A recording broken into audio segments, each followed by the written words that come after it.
Hello again, this is Zeri, Persian pen name on AO3, once again here to read you a story.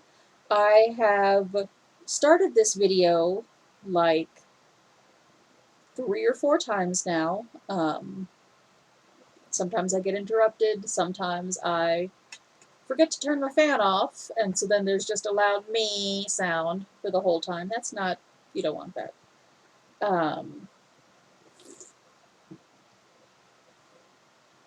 Sometimes I'm not looking and I spill soda all over my damn self. So that's a thing that's going on.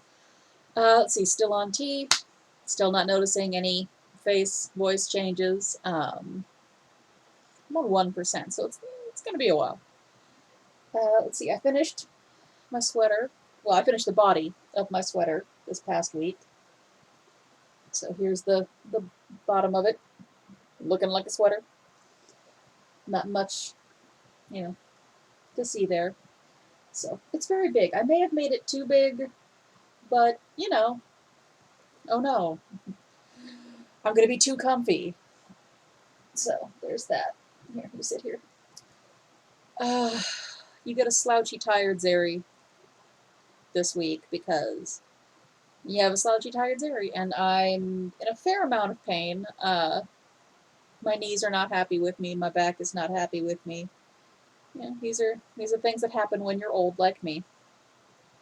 Starting on the sleeve, the first sleeve of the sweater, got about 3 stripes done, so not even a whole repeat. It's 4 stripes per repeat.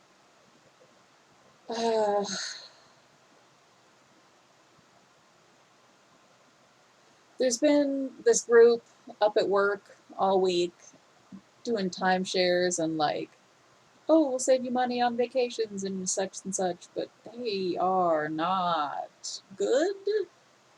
Like, I spent more than 20 hours listening to them talk to each other when their customers weren't there, and it's not good. Like, very manipulative, very, here's this person's fear, here's these kind of fears and how to prey on them, and just, I don't recommend it. Look into your companies. And if the person who's trying to pitch you a thing is pitching it on the concept of, if you don't do this thing for your romantic partner, they're going to cheat on you with somebody who will, then that's a shitty person, and don't buy from them. Don't give them money. I mean, and is that an exact example? Yes, it is. One of the guys was saying was, show me a husband who won't take his wife on vacation, and I'll show you a neighbor who will. And just, damn, like, you ain't gotta be like that. Whatever product you got should stand on the merits of being something that people want to have. But anyway, that's just me bitching about work things.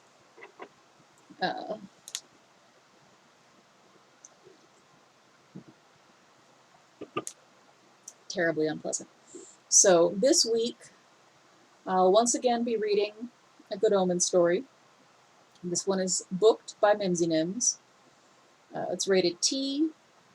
Tags are alternate universe human, dating, speed dating, Bible use in a way it's not supposed to be, kissing, love at first sight, Aziraphale is a librarian, Crowley is a waiter, kissing on the hand, making out, fluff, romantic fluff, no beta, we fall like Crowley.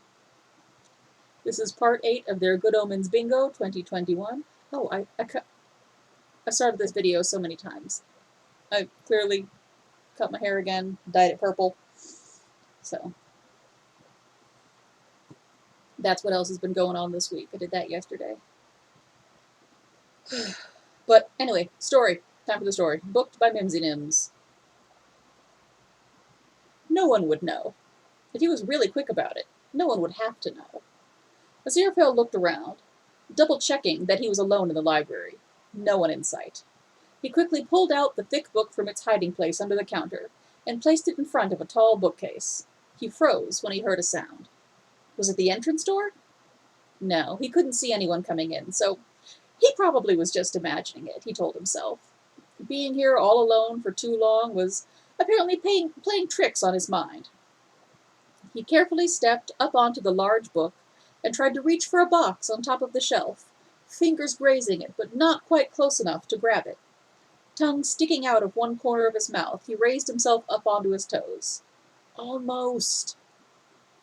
Well, that's certainly an interesting way to use the Bible. The voice, coming from behind him, nearly made Aziraphale lose his footing. Oh! He grabbed the edge of a shelf to keep himself steady, one foot almost slipping off of the book. It would perhaps not be a long drop, but he was unfortunately not graced with a good sense of balance. It was actually fairly ridiculous how often he had suffered minor injuries as a child by just being clumsy. The man the voice belonged to hurriedly stepped up behind the desk. No, I'm sorry, didn't mean to scare you. Releasing his grip, Aziraphale carefully stepped down and turned around to face the man, not sure if he should feel embarrassed or annoyed, or perhaps both. Oh, he really should stop saying that, but he figured it was a reasonable response when you find yourself standing close to an attractive man. Scratch that. Very close. And very attractive.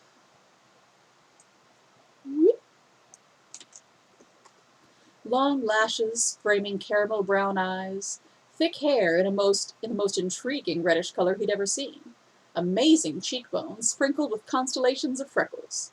He hadn't even known that he liked freckles until he was face to face with this man. Hello. Well, he guessed it was some kind of progress that he actually managed to express a word this time. Get a grip, Aziraphale. Hello. The man's mouth widened into a grin. You all right? That was a terrible voice. He raised a well-shaped eyebrow before lowering his eyes to the heavy object on the floor, giving it a pointed look. What you doing? Aziraphale got himself under control. Of sorts. Oh, yes, I'm fine, thank you. You gave me quite a fright, Anthony. He tried to sound admonishing, but failed quite spectacularly. Wanting to avoid the last question, he cleared his throat and attempted to change the subject. It's lovely to see you, but what are you doing here? Anthony returned his gaze to Aziraphale and squinted. Nuh-uh, you answer my question first, he retorted with a mischievous smile. He wasn't going to let Aziraphale get off too easy. All right. Aziraphale realized he had to come clean. Bugger. Tracy has once again placed our step stool somewhere where I can't find it, so I improvised. Aziraphale hoped he was imagining the heat he could feel on his cheeks. I have a reserve of snacks up there. He nodded up towards the box on the bookcase. I have it in case I get peckish. No, he was most certainly blushing now. The smile on Anthony's face softened. Well, I guess that's reasonable. But why a Bible? He held up his hands. I'm not judging. Just seems a bit blasphemous. Aziraphale quirked his mouth. You should know by now I'm just as non-religious as you are. But you're right, it did feel a smidge wrong the first time I stepped on it. You've done this before? Anthony tried to keep himself from laughing, but was doing a poor job of it. This adorable man kept surprising him, and he loved it. The answer was slow coming, with Aziraphale being momentarily distracted by the laugh wrinkles around Anthony's eyes. Yes, but to my defense, this book was already disused and meant to be recycled. There was an accident, and it was unfortunately damaged beyond repair. He couldn't keep the grumpy tone from his voice. Now, I've answered your question, your turn to answer mine. He inhaled sharply when something occurred to him. Oh dear, or have I mixed up our days? Anthony took his hand. No, you haven't mixed anything up. Our date isn't until tomorrow, but I found myself with nothing to do, and I remembered you said on our last date that you'd often spent the last hours in the library all alone. He shrugged. So I figured I could swing by and keep you company. He raised their linked hands and kissed Aziraphale's knuckles. Unless you'd rather be alone with your snacks. It was like flicking a switch with how quickly the heat rose in his body, with just one simple kiss on the hand. Aziraphale swallowed a gulp before responding, his voice a few notches lower, darkened by desire. No, I need you to stay. With his free hand, he grabbed a fistful of Anthony's shirt and yanked him closer, pulling him in for a crushing kiss. Anthony, taken by surprise, only hesitated for a heartbeat, for his arms snaked around Aziraphale's plump waist, squeezing the fabric of his coat in his hands. I'm definitely glad I decided to come by and see you, he said breathlessly once they pulled apart. Aren't you hot in this thing? He slid his hands up along his back. I mean, you're always hot, but you must be warm with that thick coat on. Well, I certainly am now. Aziraphale reluctantly let go of Anthony's shirt, but not before trying to smooth out the creases he had made. It was a rather unsuccessful attempt. And you should talk. I'm still somewhat amazed that someone like you would want to date a stuffy librarian like me. He awkwardly took off his beige worn coat and hung it on a hanger hidden to the side of the tall bookcase. Anthony followed him, letting his black leather jacket join the coat on the hanger. Furrowing his brows, he turned to Aziraphale. What are you talking about? You're not the least bit stuffy. Someone like me. He shook his head in disbelief. I consider myself very lucky to be the one to snag you at that speed dating event, mind you. He took his hand again, stroking the knuckles with the pad of his thumb. And you being a librarian was definitely a point in your favor, I'll have you know. One eyebrow raised, he gave Aziraphale a pointed look. A pleasant shiver traveled along Aziraphale's spine as the finger gently touched the sensitive skin on his hand. It was. Trying as hard as he might, which, to be fair, wasn't all that much, considering how distracted he was, he couldn't think of a single thing in his job that would be an advantage in his dating life. A wide grin spread on Anthony's face, perfectly aware of the effect he had on the man in front of him. Yep. I had my eye on you from the moment I spotted you in that restaurant. I think I just fell in love. Anthony didn't know it, but in that moment he fit the description of hard eyes to a T. Bee scoffed and rolled their eyes. Nonsense, Crowley. What the hell are you on about? You don't even believe in love at first sight. You said so yourself. They raised their eyebrows, the remember hanging in the air. I do now. Turning back, he pointed at something on the other side of the round glass in the kitchen door. I have to get in there somehow. He moved away from the door to let Bee have a look. Raising themselves up on their toes, Bee took a peek in the direction where Crowley had been pointing. In there. Your shift isn't over. And besides, that's a book event. Speed dating, I think. Too late to sign up now. Bee sank down on their heels again and shrugged. Anathema told me so. Anthony absent-mindedly worried his lower lip. Really? And they don't need any more waiters in there? Checking his clock, he had to face the reality that his shift wouldn't allow it anyway. His shoulders sagged. He could be annoying as hell, but Bee still pitied him. No, sorry. They held up a finger. Although. Yeah? It was impossible to explain why, but Anthony felt desperate and latched onto any shrivel of hope that he could find. I think I heard Anathema say that there were some last-minute cancellations. Brows creased, Bee tried to think back on the conversation between the hostess and one of her colleagues. Really? You think you can get me in there? Please? Oh, I'll owe you big time. He walked over to the windows again. See there? He waited until Bee was watching towards the corner of the hotel restaurant where the speed dating was going to take place. I have to meet that man, he said, and indicated a blond man in an outdated beige suit and matching bow tie. Whatever it takes. That was a flashback. Oh, you're just saying that, Aziraphale huffed. He refused to believe that he had been this gorgeous man's first choice.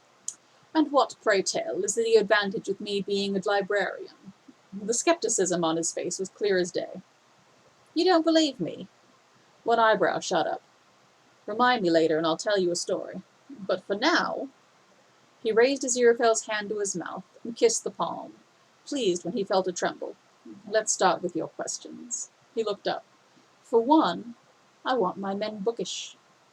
The once-over he gave Aziraphale was deliberately slow. It was quite obvious he fit into that type. Aziraphale could do nothing but stare, feeling like his brain unexpectedly went into an unscheduled shutdown. And two, Anthony took a few steps backwards, pulling Aziraphale along. It gives me the opportunity to do this. He turned and dragged an unresisting Aziraphale behind him. Where are we going? We, Anthony walked further into the library, are going to make out in a dark corner between the stacks. The flashy grin he gave Aziraphale almost made the librarian's knees buckle. We are?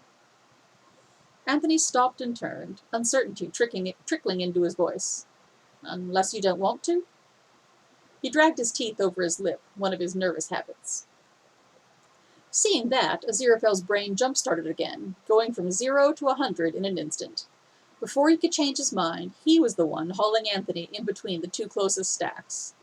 Oh, I definitely do, you impossibly attractive man.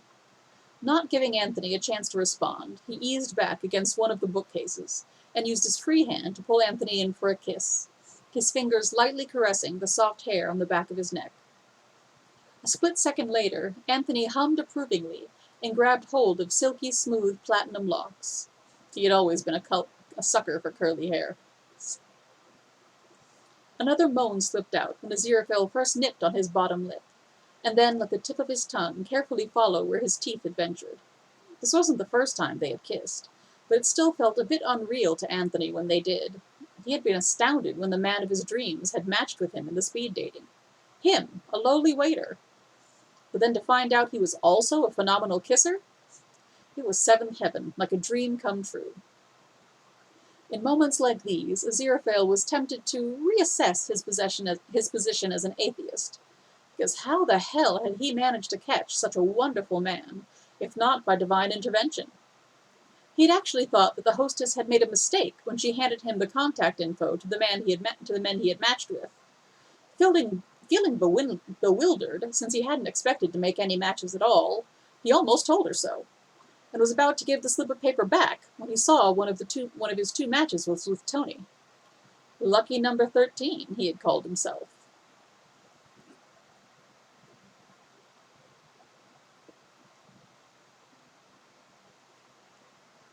Another flashback. This was the last time he listened to Tracy and her crazy ideas, Aziraphale thought, as he shook his head to himself and went over his notes again. Number 10, the doctor, had been reasonably nice. They didn't seem to have a lot in common, but he'd liked his eagerness. He didn't want to leave tonight without at least choosing one or two men, so he jotted down a yes on the doctor. The fact that he had already forgotten his name was a bad sign, though. Hi. Aziraphale barely looked up, still mulling over the doctor's name. His brain briefly took in the clothes of a waiter before turning his eyes towards the paper again. Thank you, but I'm good. He pointed towards his still half-filled glass of red wine. No, A short pause, and then the waiter sat down in the opposite seat. I'm your last date for the night. Pardon. Oh, I thought I didn't have anyone for this last... He let his eyes drift up, giving the man in front of him a proper look. Round. Good Lord, had he died and ended up in heaven? Because this man was inhumanly beautiful. Although he apparently hadn't imagined the waiter's suit. So he guessed not, because he could hardly believe that an angel would wear such an outfit. Especially not with a cut like that. Which is more befitting hell, considering how it spawned all sorts of sinful thoughts. It was mere seconds. Aziraphale had already imagined himself undressing this man out of his suggestively tight clothes. Yeah. The gorgeous man with the striking hair color, a shade of red Aziraphale had never seen before, appeared to be unsure for a moment. I was just running a little late, but I'm here now. I'm Tony, lucky number 13. His smile was blinding. Feeling as thirsty and as desperate as a man that had spent several days in the desert, Aziraphale grabbed his wine and gulped down what was left in the glass.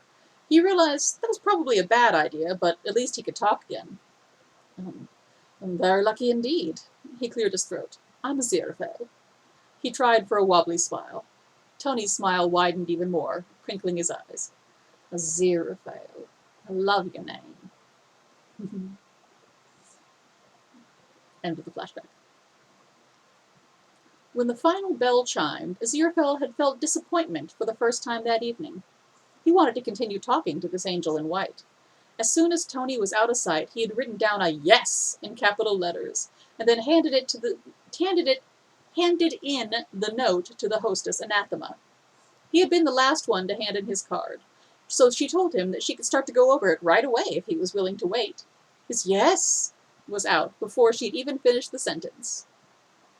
In the end, he had only written "yes" on 3 people, and was really only interested in one man. But during the short wait, his nerves got to him. Why did he think Tony would want to see him again? Someone that good-looking could have anyone he wanted, and being a waiter, it was his job to be nice to people. Which is why he had thought it was a mistake. But it really was there in plain writing. Tony's real name, Anthony Crowley, and a phone number. Before he could stop himself, Aziraphale took out his phone and saved the number. He didn't dare to send a text or call, but he wanted to know for sure when Anthony did. 10 minutes later, his phone rang, and the rest was history, as they say. "How are you real?" Aziraphale said now, as he pulled back, breathless but exhilarated. His eyes wonderingly traced the face of the man in his life, the only man that mattered. Deciding it was time to be bold, he lifted a hand and cupped Anthony's cheek. "I know we haven't dated for very long, relatively speaking, but—" He let his gaze drift down to the enticing kiss-swollen lips in front of him, trying to find some strange encouragement in the fact that he was the cause for its debauched look. It somehow worked, and when he locked eyes with Anthony again, his voice was confident. "But I think I'm falling in love with you." The urge to pinch himself was overwhelming, but Anthony resisted, and instead just stared, trying to determine if he had heard it correctly. Could you repeat that?" He placed his hand on top of Aziraphale's, not wanting to lose that connection. A deep breath. "I'm falling in love with you, and I hope that doesn't scare you away, my dear. My dearest." Anthony closed his eyes and leant into the palm, warming his cheek, feeling joy slowly spread in his chest. "Quite the opposite. It makes me the happiest man alive." The heat in his eyes wasn't gone when he opened them again, but it had been joined by something else. "I've known for some time that I'm in love with you too, Aziraphale." "You are?" Aziraphale had hoped, but not dared to believe. "Yes, my darling librarian." He gave him a quick peck. "My heart is yours." "Well then." Aziraphale let the pad of his thumb caress the delicate skin on his lip. "That's perfect. As are you, my precious waiter." The kiss he initiated this time was soft, but it held something new. "I would very much like to spend the night with you, if you're amenable," he said, when they finally pulled apart again. "What do you think, sweetheart?" Anthony pressed closer, letting Aziraphale feel the unmistakable bulge in his jean. "Is that answer enough?" The smirk wasn't as mischievous as usual, the affection shining through and making it softer. "Yes, you fiend." The breathlessness in his voice wasn't from the kiss this time. "Your place or mine?" Anthony nuzzled his nose against Aziraphale's. You decide. I don't have any shifts tomorrow, so I'm all yours from now until Saturday morning, if you want." "Oh, the possibilities. Yes, I think I do." The end. So, this one was cute. I liked it. Slightly spicier than I've read before on here, so that was fun. I read, a lot of spicy stuff, but that's my face. I'm not sure I want to read it for videos. I thought it was really cute. Little speed dating thing. I'm really not familiar with how those work, but, seems pretty solid. Uh, so that's our video for this week. I really liked it. I'm going to link it down in the description. If anyone has suggestions for things to read in the future, have at it. I'm always looking for suggestions.